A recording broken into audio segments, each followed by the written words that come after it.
You're going to see me do 70-pound dumbbell overhead presses today on the bench. And what I'm trying to do is compare this to doing the 35 pounds on the Swiss ball. The goal is to kind of show you what I was talking about in the last video, which is I have about the same type of struggle doing a 70-pound overhead press with the bench that I do when I'm using a Swiss ball with half the weight.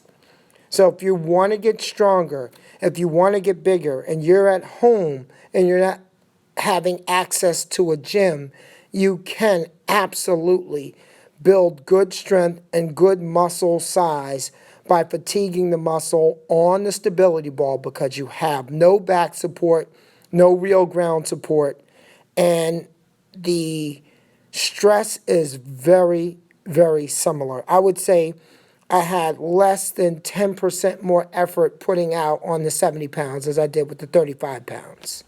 Okay, I promised you the word of the day would be stridulate. We're going to move past stridulate. We're not going to do stridulate yet. Today's word is going to be logorrhea. Logorrhea. That is a tendency toward being loquacious. So when someone is a tad bit loquacious, you ask them to grant you a boon and beseech them to please give you the gift of brevity. Logorrhea means the excessive use of words, typically incoherent or non sequiturs. So logorrhea. All right, so the point of today's video was to talk about the difference between doing overhead presses on the stability ball versus using a bench. Last time I was using a stability ball with 35 pounds of weight because that's all I had. So I'm assuming if you only have light weights and you want a good workout to challenge your strength and to challenge the muscular fatigue aspect of training, you can use a stability ball, and the carryover effect is tremendous. I was using 70s as an example here, and if you can't see, I will tell you straight up. It was difficult. It was only around about 5% more difficult than doing the 35 pounds on the stability ball. So don't hold yourself back. Don't be the all or nothing type of person. If you need to gain strength and you don't have a lot of weight at home, a stability ball, a Swiss ball, will be a great opportunity, a great tool to give you the opportunity to gain strength, and that strength has great carryover into the gym. I hardly ever do shoulder presses anymore. When I was doing them, I was more like an 80-pound, 90-pound overhead presser, and barely doing them 70 pounds for 11 reps was, pedestrian. All right?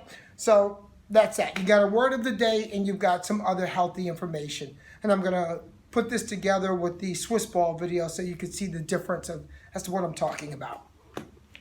These are 35s. 1, 2, 3, 4, 5, 6, 7, 8, 9, 10, 11. All right. Set 3 in the books. I've got 2 more sets. Whew. Yeah, so when I do many of these videos, I try to keep the information and the execution very simple. It's the simple things that will get you really, really good results, but it's quality and consistency. You have to be able to do the simple things like line up the muscle against the resistance properly, be establishing where gravity is coming from and forcefully fight against gravity, and understand the dynamic relationship between flexion and extension and which muscles are primarily activated, and basically stay within that path of motion in order to accomplish the exercise. So that means good form. It means I can't press the weight in front of me. I need to maintain an overhead and strong fortitude, about my prowess when it comes to maintaining good posture and structure. I'm going to go for set 4 now. Here we go. And 1, 2, 3, 4, 5, 6, 7, 8, 9, 10, 11.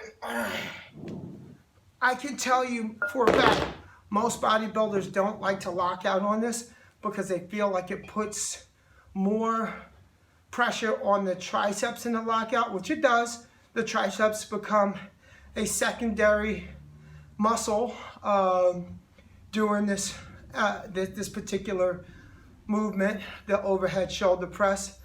But I've always had like a problem with that piece of advice, just for the fact that you're not really holding that lockout long, and when you're pushed all the way up to a lockout position, it's not like the deltoids are getting rest. The deltoids are still under stress. It's just to what degree, high enough degree that it's going to stimulate muscle growth. I do have something stuck in my throat, a motorcycle, apparently. I do understand why people keep dynamic tension pumping and pumping.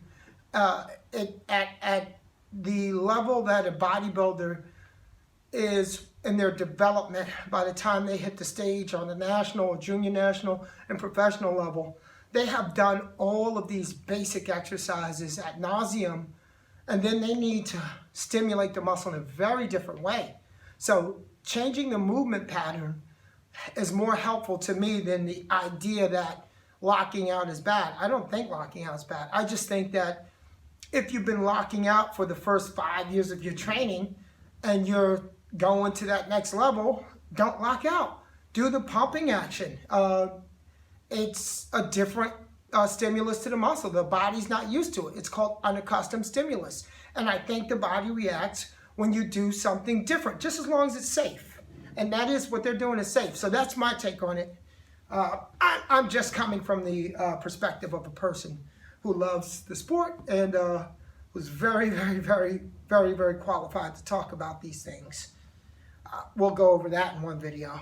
I've been doing this since 1995, guys, and I ain't been doing it with a certification from a bubblegum rapper. I've gone after them all. 1, 2, 3, 4, 5, 6, 7, 8, 9, 10, 11. Oh, wonderful. Yeah. I also want to be able to show you the difference between leverage and angle. So as I make this more into incline bench, you'll see that I have a lot more leverage, which makes it easier. So as I struggle to do 11 reps with the overhead press, here I'll go 1, 2, 3, 4, 5, 6, 7, 8, 9, 10, 11, 12, 13, 14, 15, 16, 17, 18, 19, 20. I was able to hit 20 here. So obviously, the more flat the bench is, the more we are into an incline instead of pushing overhead. I was pushing up on an angle. Again, you have so much more stability with a bench compared to a stability ball. And then, of course, going from a shoulder press to an incline press, different muscles get involved. So you have the pecs as the secondary muscle, primary muscle. Secondary muscle is going to be the shoulders, and the tertiary muscle tertiary. Primary, secondary, tertiary, another word of the day. Those muscles together are going to give you more leverage and strength in order to hit the same pressing movement. So the angle makes a huge difference. Just wanted to show that. All right, with that being said, as I stated before, I gave you a good breakdown, the difference between using a Swiss ball and using a bench. In a small space, home, in your room, in an apartment, it is perfectly legit to use a Swiss ball with lighter weights to achieve good gains because the carryover is really, really, really good. I want to curse sometimes, not too much. I have a tendency to curse, but not in the videos. Feel more professional when I do the videos. All right, anyway, I'll catch you guys next time.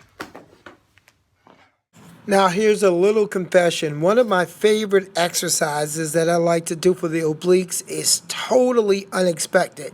Given the fact that I do a lot of research and scientific abdominal training, but I have to keep it real. I love doing the side bends. And my man Clarence Bass loved them as well. But that's not why I got into them. But I can tell you that he would do side bends with over 100 pounds. 100 pounds dumbbells in each hand. People used to say that it will make your waist blocky. That's a lie. You have to stay lean in order to keep your waist from being blocky. This guy was never blocky.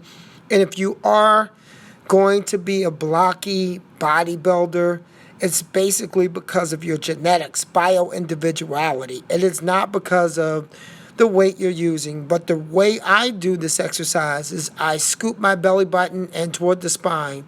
And I take one dumbbell in a hand and I get a good stretch down and I really flex the opposite side as I come up.